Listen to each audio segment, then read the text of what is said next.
Olá, assista agora ao Jornal Panorama, que traz as notícias da Assembleia Legislativa.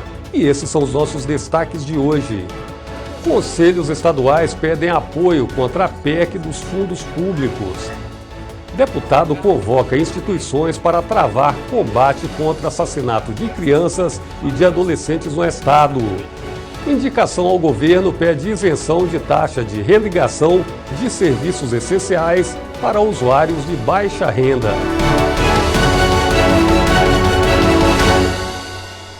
Veja agora como foram os trabalhos em plenário. Entre outros assuntos, deputados repercutiram os resultados positivos da quarentena e a mobilização feita pelo setor de turismo. A repórter Patrícia Bravin traz os detalhes. Na sessão ordinária virtual desta terça-feira, o deputado Vandinho Leite apresentou indicação ao governo do estado que proíbe as concessionárias de serviços de água e esgoto de cobrarem taxa de religação nos casos de falta de pagamento, quando se tratar de usuários contemplados com a tarifa social. Nos discursos, mais uma vez, o destaque foram os desdobramentos da pandemia da Covid-19. O deputado Torino Marques repercutiu a mobilização feita nas ruas de Vitória por representantes de empresas de turismo. O transporte turístico e também o transporte rodoviário, eles imploram ao governo do estado para que sejam feitas iniciativas de suspensão de dívidas, de juros e também de financiamentos com carência de 12 meses nas prestações, dentre outros que possam dar suporte necessário a essa categoria. Então, o que nós pedimos é uma atenção muito grande do governo do estado. Essa foi até a minha fala na plenária virtual da Assembleia Legislativa e estou aqui abraçando essa causa do setor de turismo que está passando uma perrengue muito grande. E teve parlamentar que comemorou a posição do Espírito Santo no ranking da vacinação contra a Covid-19. O estado está entre os 3 que mais vacinaram no país. O Espírito Santo está até no ritmo razoável, comparado com outros estados, nós estamos até na frente, nós estamos em terceiro em vacinação, mas, de qualquer maneira, está muito aquém das necessidades da nossa população. Então, o que nos resta fazer? Nos resta fazer isolamento social, muito importante, está provado que isso funciona. Não, a palavra lockdown nunca existiu nesse estado do Espírito Santo. Nós tivemos medidas restritivas. E essas medidas restritivas foram importantes, estão sendo importantes, para que a gente possa diminuir o índice de transmissão da doença. O deputado Dari Pagung, líder do governo, repercutiu resultados da quarentena e a redução na ocupação de leitos de UTI no estado. No dia 22 de março, nós fomos na tribuna, ainda no plenário, dizer que o governador Renato Casagrande estava tomando uma decisão muito difícil, que era decretar a quarentena no Espírito Santo.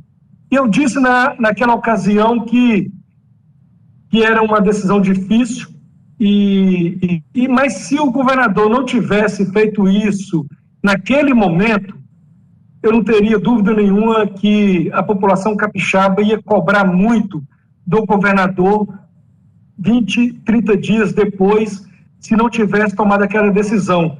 E hoje nós temos uma notícia muito boa, que nós temos hoje 88,04% de ocupação de leitos do Covid-19 no Espírito Santo. Então, a notícia boa que aquela pressão, tanto dos leitos de UTI e também das enfermarias, deram uma diminuída muito boa. No momento em que o país assiste com tristeza aos desdobramentos da investigação sobre o caso Henry, possivelmente vítima de violência doméstica no Rio de Janeiro, o deputado Danilo Baiense falou das ocorrências de mortes violentas de crianças e adolescentes aqui no estado. Após o caso do menino Henry, que foi violentamente espancado e assassinado pelo padrasto, que está preso, inclusive, com a conivência da mãe também presa, nós procuramos atualizar as estatísticas do estado do Espírito Santo com relação à violência envolvendo a criança e adolescente. encontramos números lamentáveis. Somente no ano 2020, 193 crianças e adolescentes foram assassinados em virtude de violência. Violências essas praticadas muitas vezes dentro de casa pelos pais, padrastos ou madrastas. Também outro número impressionante, em 2019 e 2020, outras 193 crianças e adolescentes foram também assassinados no estado do Espírito Santo. Vejam, somos quase 400 crianças assassinadas nesse estado. À frente da Comissão de Proteção à Criança e Adolescente, nós temos uma preocupação muito grande e queremos envolver todos os órgãos, inclusive as igrejas, para que nós possamos acabar com essa violência que aflige as nossas crianças. Voltamos ao estúdio, Vanderlei. 3 comissões permanentes da Casa se reuniram nesta terça-feira. A gente começa com os trabalhos na Comissão de Justiça. Os deputados discutiram e votaram 18 projetos em reunião do Colegiado de Justiça, sendo 4 de autoria parlamentar. Um deles, de iniciativa de Gandini, denomina Rodovia das Paneleiras, trecho estadualizado da BR-101, conhecido como Reta do Aeroporto. Fazer essa homenagem às paneleiras ali ainda é conhecido como a Reta do Aeroporto, mas já não é mais a Reta do Aeroporto. Então, virar a Rodovia das Paneleiras é uma homenagem àquela atividade cultural importante do Estado do Espírito Santo e também vai facilitar a gente aí mudar o local da Reta do Aeroporto, que agora não é mais naquele local. Enfim, a rodovia foi estadualizada e o governo do Estado deve entrar com obras importantes ali para fazer a ligação de Serra com Vitória nos próximos dias. Então, já foi assinado, já foi dado ordem de serviço. Então, nós vamos ter ali uma nova conexão e uma melhoria gigantesca, inclusive para a mobilidade, em relação às pessoas que utilizam bicicleta, né, e até as pessoas que passam naquela via andando. Outra iniciativa aprovada do deputado Marcos Garcia tem o objetivo de prevenir assaltos em lojas e instituições bancárias. Conforme a medida, fica proibida a entrada de pessoas naqueles locais usando capacete, já que dificulta a identificação pessoal. As matérias aprovadas seguem agora para tramitação em outras comissões da Casa. No Colegiado de Saúde, a discussão foi sobre o grande número de pessoas que recebeu apenas a primeira dose de vacina contra o coronavírus. Durante a reunião virtual do Colegiado de Saúde, a vacinação contra a Covid-19 esteve em pauta. Os deputados alertaram sobre o grande número de pessoas que não foram tomar a segunda dose da vacina. No Brasil, foram mais de 500 mil pessoas que não procuraram o serviço de saúde para tomar a segunda dose, de acordo com o Ministério da Saúde. No Espírito Santo, são quase 30 mil pessoas que não voltaram para receber o complemento do imunizante. Os parlamentares reforçaram a importância das 2 etapas da vacinação e de manter as orientações sanitárias e o isolamento social.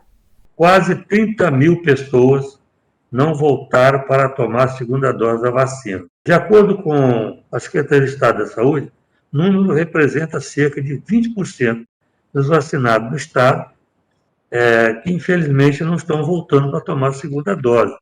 Isso é muito grave, porque a pessoa que toma a primeira dose não tem imunização. A pessoa está totalmente descoberta e poderá ficar doente, né, e contrair essa doença que tem matado tanta gente. Então vamos prestar atenção.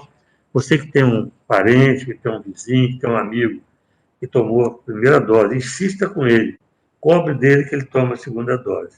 Eu imploro para a população a importância de se fazer as medidas possíveis de serem feitas. Sabemos que o controle dessa pandemia será feito através da imunização. Infelizmente, nossas autoridades a nível nacional não tiveram a responsabilidade de, no momento adequado, partirem para o que todo mundo partiu e fez, ou seja, investir na vacinação. Tivemos muitos problemas, contra-informações, e como nós não temos vacina para todo mundo, e a expectativa dessa vacinação é que nós tenhamos aí muito tempo para que a gente possa imunizar a nossa população, o que nós temos hoje Nós temos as medidas que vêm sendo divulgadas, que é o isolamento social, uso de máscara, trocar a máscara de 3 em 3 horas, não adianta botar máscara na boca e deixar o nariz de fora. Vidas, para serem salvas, nós precisamos de sacrifício. Na reunião da Comissão de Cidadania, conselhos estaduais pediram apoio para barrar PEC dos fundos públicos. A Comissão de Cidadania conversou em reunião virtual com membros de 2 conselhos estaduais, o de Defesa dos Direitos da Pessoa Idosa e também o dos Direitos da Criança e do Adolescente. Em pauta, a proposta de emenda constitucional 187 de 2019, conhecida como PEC da Revisão dos Fundos. Se aprovada no Congresso Nacional, 248 fundos públicos da União, dos estados e dos municípios, com um total de 220 bilhões de reais, poderão ser extintos, se não forem novamente criados por meio de uma lei complementar específica em um prazo de 2 anos. Tem algumas atividades, alguns projetos que são atendidos através desses fundos. E quando se fala, né, na extinção, e tem aí 2 anos, vamos assim dizer, para que haja uma lei complementar, a nossa preocupação é de que é um tempo também muito curto para poder atender da forma como está, né, exposto aí nessa PEC. Por quê?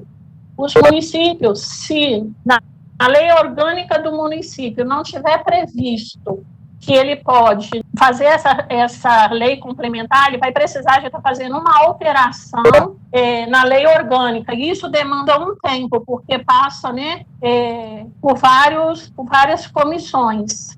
E, diante disso, nós estamos aqui também para poder pedir o apoio de vocês para estar junto conosco, junto com os deputados federais. A perda de autonomia na gestão dos recursos, caso a PEC seja aprovada, preocupa quem atua nos conselhos estaduais. Para pensar a política pública e utilização do recurso, é uma grande perda se a gente não tiver essa gestão direta, né, desse recurso, porque os conselhos de direitos, eles foram criados para fundamentar mesmo a política e garantir que os direitos sejam atendidos do público, né? Então, a gente fica preocupada quando vem essa PEC, justamente pelo público atendido.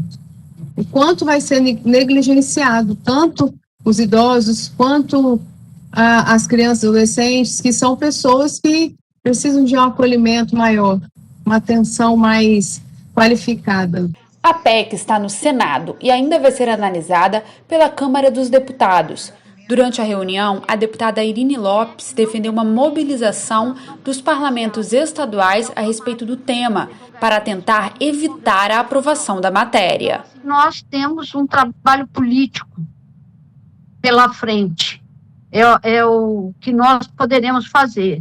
Em primeiro lugar, nós podemos, eu acho que numa reunião de trabalho da comissão, apresentar ao plenário da Casa uma nota de apoio à proposta apresentada aí pelo Fórum, que é de análise de fundo a fundo, para ver se efetivamente há algum que tenha necessidade de ser extinto, e não essa extinção universal dos fundos. Então, assim, os deputados federais têm a condição de mudar